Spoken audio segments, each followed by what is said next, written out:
Hi, I'm Fara Sax with the Community Voice. Joining me today is Dr. Yoav Zvi. He is the orthopedic surgeon with Ortho Miami. Around 25% of U.S. Americans suffer from chronic knee pain, while hip pain also affects a significant portion of the aging population. Each year, over 1 million hip and knee replacements are performed to address not only joint pain, but other mobility issues. Thank you so much for joining us, Doctor. Absolutely. Thank you very much for having me. It's a privilege to be here. Thank you. And you're new to Miami. Very new, yes. Just moved in September. How do you like it so far? I'm loving it. I mean, it's hard to complain when the sun is shining and the people are very friendly, and the whole move from a personal and professional level have all been great. You haven't been here for summer yet, have you? Not yet. That's You'll what love everyone's it. kind of. You'll love it even more. Everyone's saying there's a lot of air conditioning involved, so Absolutely. looking forward to it though. Yeah, but I appreciate you taking the time to be with us today and to exploring not only what you do, but how you got to this point. Let's talk about your bio a little bit. Absolutely. It's an amazing journey. So tell our audience a little bit about you. Yeah, sure. I mean, again, 14-year journey to get to finally where I'm at today. I am born and raised in New York. Lived there my whole life, basically. I did my undergraduate training there. I then went to medical school in Israel for 4 years. Tell us about the schools, the Technion. Yeah, so I went to the Technion University. It's kind of like the MIT of Israel, which is a very very high regarded academic center over there in Israel. My 4 years there were absolutely incredible. I really valued that time. My training, my education was outstanding. Once I finished my degree there, I came back to New York, to the Bronx, to do my residency training in orthopedic surgery at Montefiore Medical Center. Spent 5 years there. After that, I moved to Boston for a year to complete my fellowship training in adult reconstruction or hip and knee replacement. Also, an exceptional experience training with the highest of experts in hip and knee replacement, people who pioneered the field. And then after that, decided to move down to Miami. I had enough of the cold, especially after a winter in Boston. It's quite grueling, so I moved down to Miami, and here I am. Joined a private practice called Ortho Miami. We have a number of different subspecialties going on over there, so it's been phenomenal. Did you grow up saying, I want to be a doctor, I want to specialize in knee and hip? Why knee and hip? Yeah, I mean that the hip and knee kind of came later on. From a young age, I was just instinctively drawn to medicine, to kind of helping people. Me and a best friend of mine, actually growing up, who ultimately went with me to medical school, we both wanted to be brain surgeons. That was kind of the goal. But with time, it was always just a clear path for me. I didn't really see myself doing anything else. Fast forward a few years, growing up, I was always very hands-on, task-oriented, like to build things or challenge myself in different ways, very kind of fascinated by the mechanics of things. And then when I got into medical school, I started shadowing different surgical subspecialties, and orthopedic surgery just really stood out to me for a number of reasons. It's a very challenging profession. It's technologically very kind of advanced and still kind of progressing in that regard. But more so than everything is you really have the opportunity to make an immediate and long-lasting impact on a person's life. You have a tangible problem in front of you, whether it's a broken bone or a painful hip or knee. You see the problem, you have the skill set and the tools to make that impact on a person, and you're immediately kind of having a positive impact on their quality of life, their pain, their function, and it's a very, very gratifying thing. Never gets old. It's very rewarding. And you're one of a you have other specialty sub Within our practice. within the practice of Yeah. Ortho Miami. So speak to that a little bit about Yeah, what else you absolutely. treat. So my specialty is obviously hip and knee replacement. We are, all of us as orthopedic surgeons are trained to treat everything. In the 5 years of residency, we cover all the subspecialties. However, in our practice, we have 3 sports medicine doctors who specialize, in treating athletes or young adults who are, injured from specific reasons. Generally, ligamentous injuries, meniscal injuries, or muscle sprains, things like that.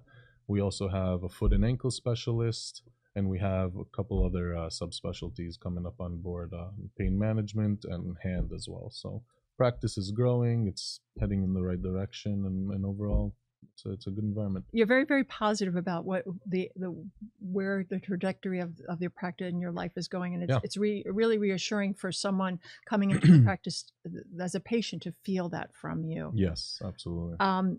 What are some of the common knee and hip problems that people are faced with, and how do you treat them? Because some of them are chronic, some of them are just happen, some of them are really that need intervention, some need PT. Talk about that and how a patient would come to you and how they present and what you would remedy with that. Yeah, absolutely. So specifically for my field, most patients come in with arthritis. Either osteoarthritis is the most common cause, but that could be post-traumatic if you had a car accident, broke a bone that affected the joint, or any inflammatory conditions like rheumatoid arthritis is a very common one. Any congenital disorders that affected the bony anatomy in the patient's young development. So all these things can kind of come into play. Treating these patients always our number one goal. Although I'm a surgeon, surgery is the last resort, and conservative measures are always the first things that we really exhaust. Again, specifically for my field, these are big surgeries, they're big life decisions to make, and so it's important to, like you mentioned earlier, make the patient feel comfortable, make sure that they're not feeling kind of pressured to make any sort of decisions. Surgery is a big deal for most people. For me, it's a day-to-day kind of thing, and so it's kind of, a little different for me to look at it than having a patient come in who's never even heard the word arthritis before.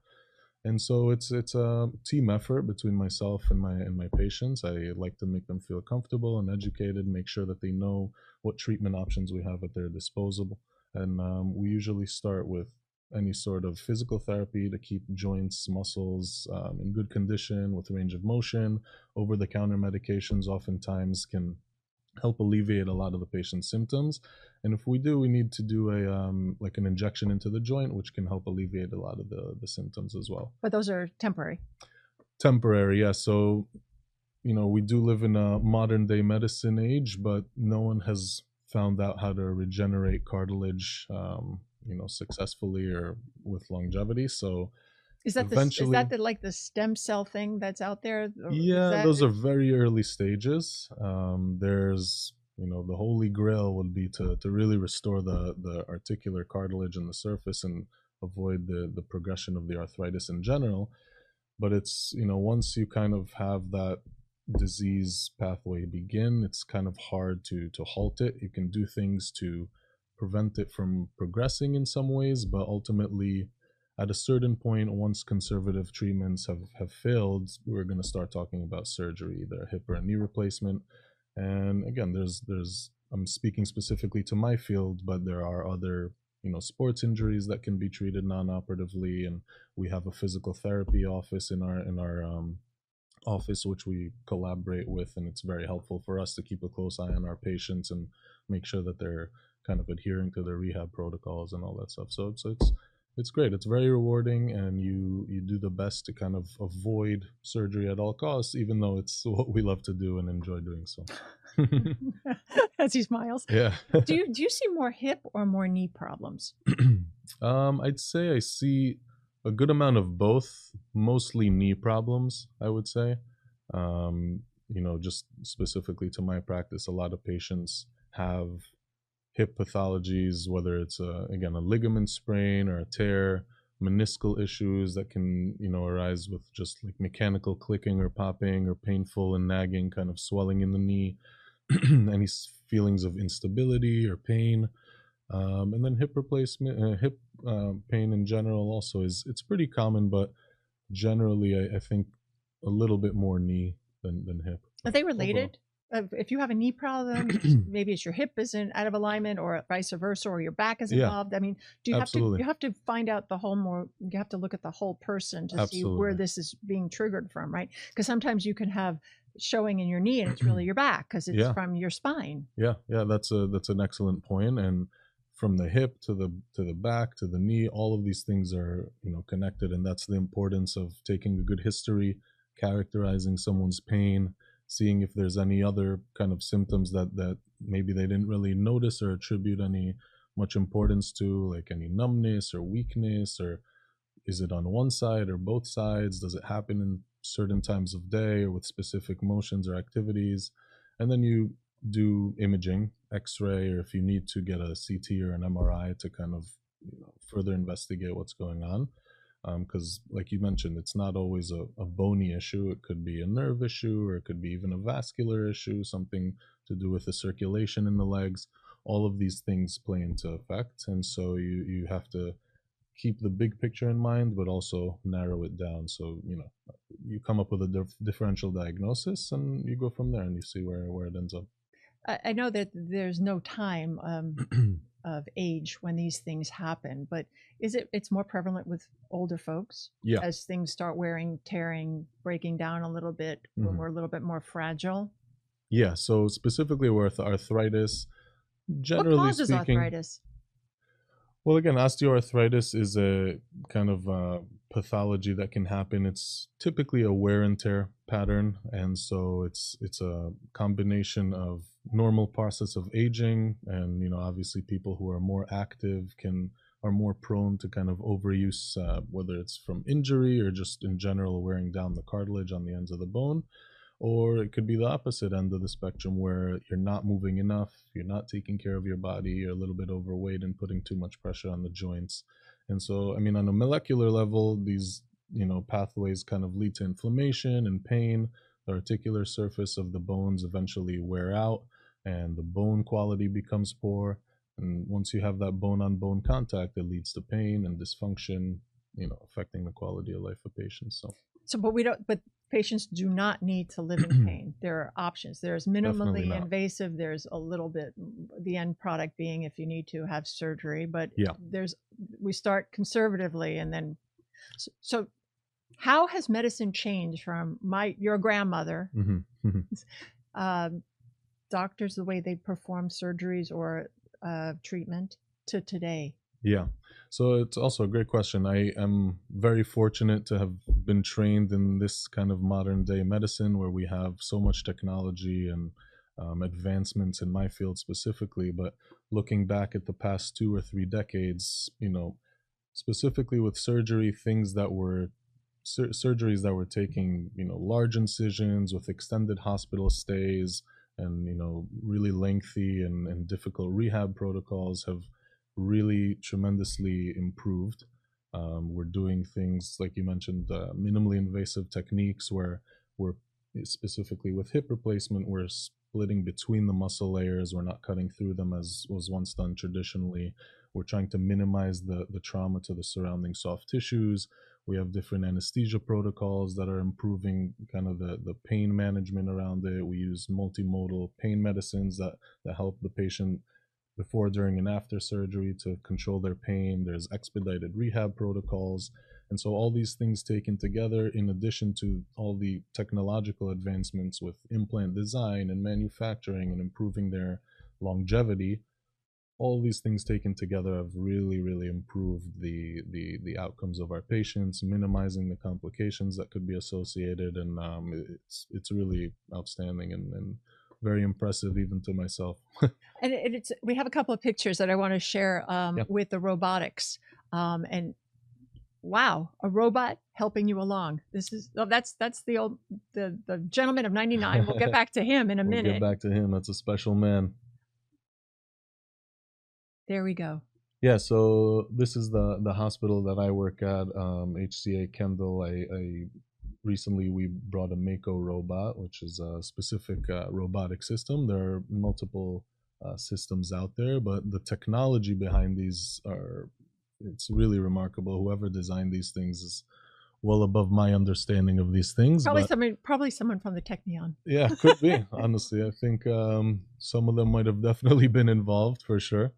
But yeah, the ability of these robots to we merge these systems with preoperative imaging, like CT scans, with these systems. Before the surgery, we basically plan the entire surgery, how we're making our cuts, what size implants we're using, what techniques we're going to use during the surgery.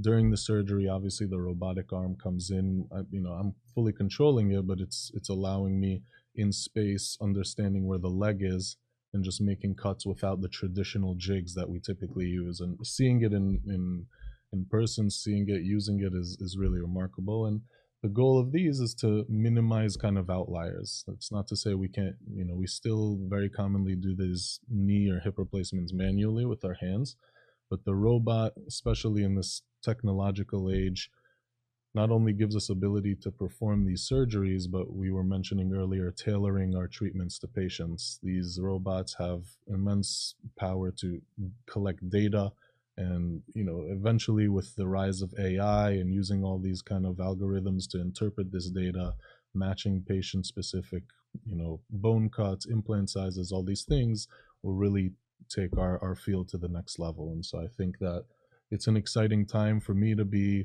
coming up in this sort of age, and I'm looking forward to see what these other geniuses who design this stuff are going to come up with. So it's so much passion I hear from you, and excitement and the technologies, because yeah, I had surgery many years ago, and the technologies that they use now, the healing process, the recovery process is so much quicker. Yeah, and again, it's been a collaborative effort, right? There's beyond, again, the technological advancements with the implants, how are they designed to mimic normal joint function, the techniques that we're utilizing, and the understanding that we've developed along the way to kind of restore as best we can what the native hip or knee is functioning like, has obviously improved that a lot.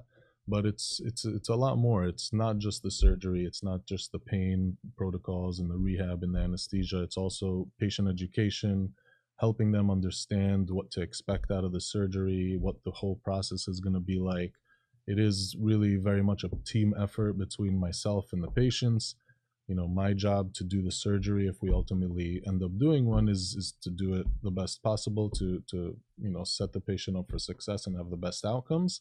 But there is a recovery process involved, and it is one that is patient specific. Patients need to understand that it's going to take some work on their part, but that's why I like to be very upfront, manage their expectations, let them know what they're going to be going through, and help them out throughout that entire process. So.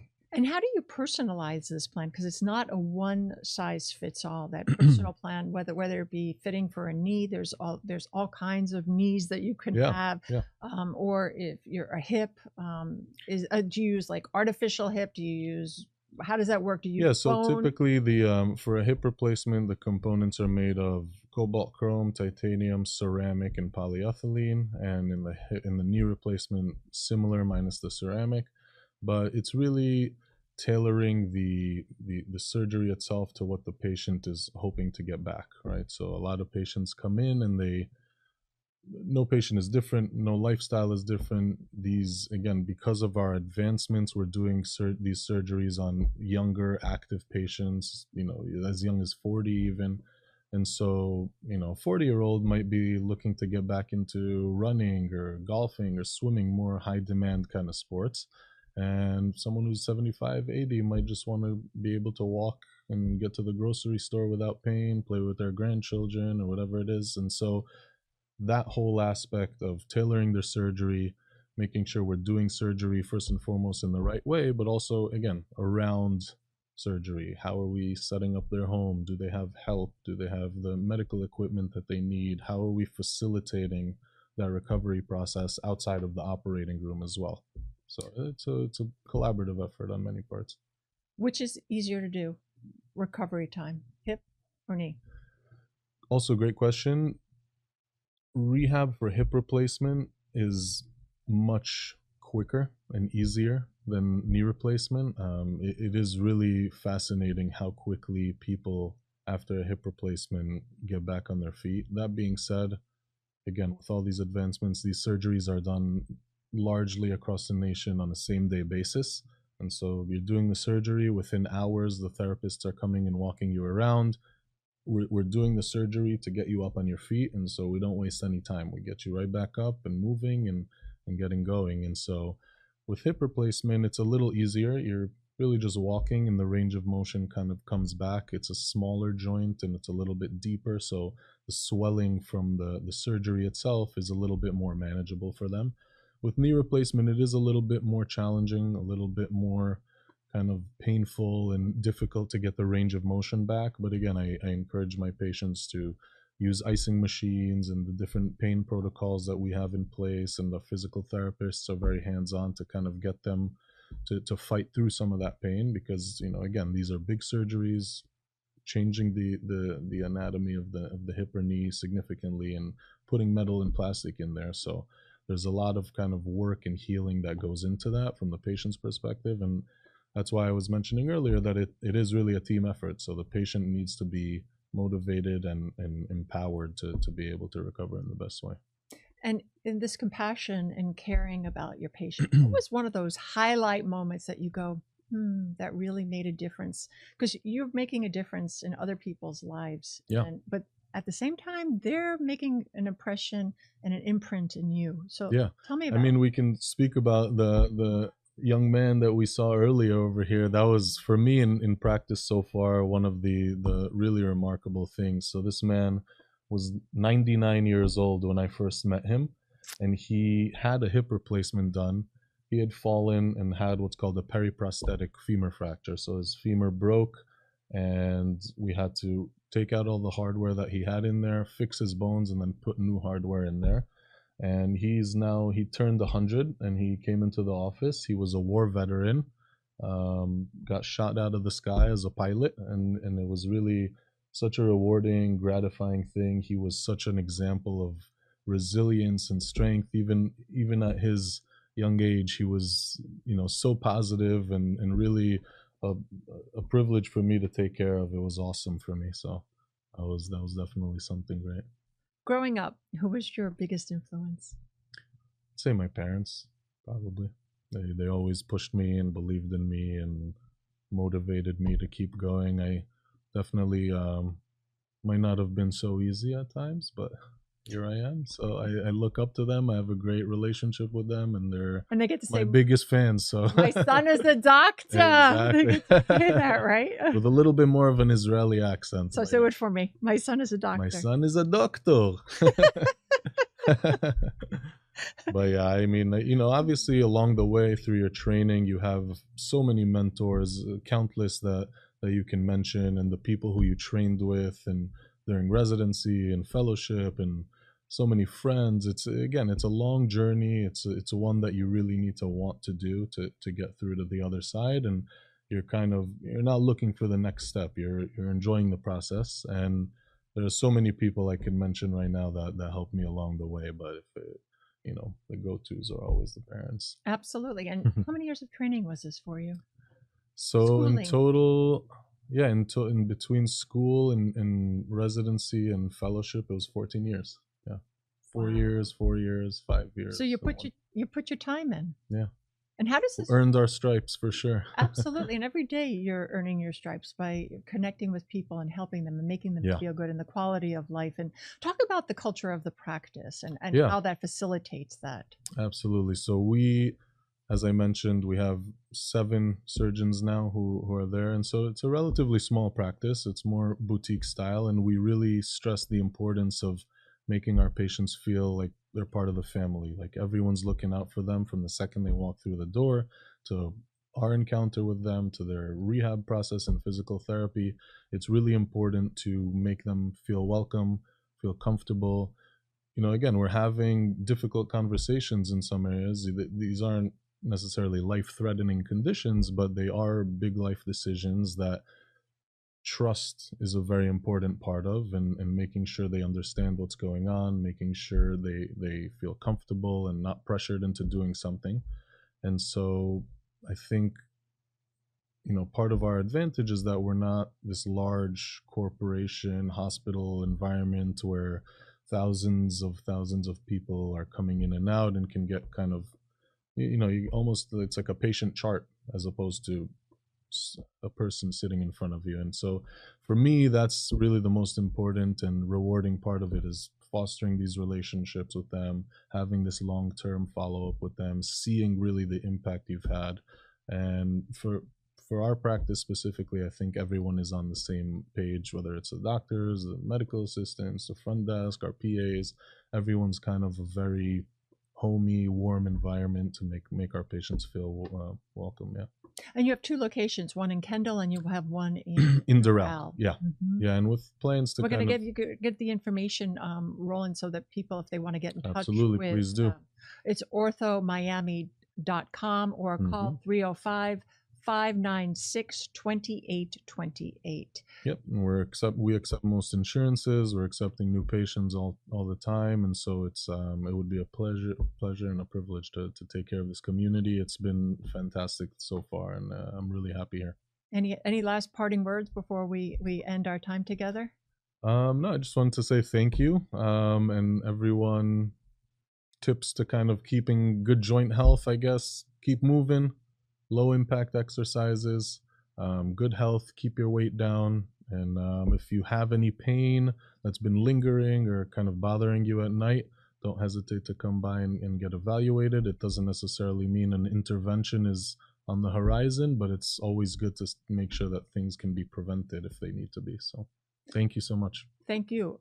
orthomiami.com. And I hope I'm never a patient, but we can go out and get some cafecito, okay? Absolutely. Okay. Thank you so much. Thank you for joining me. And I want to thank you for joining me. I'm Fara Sax. Until next time, take care of yourselves and each other. Have a great day. Take care.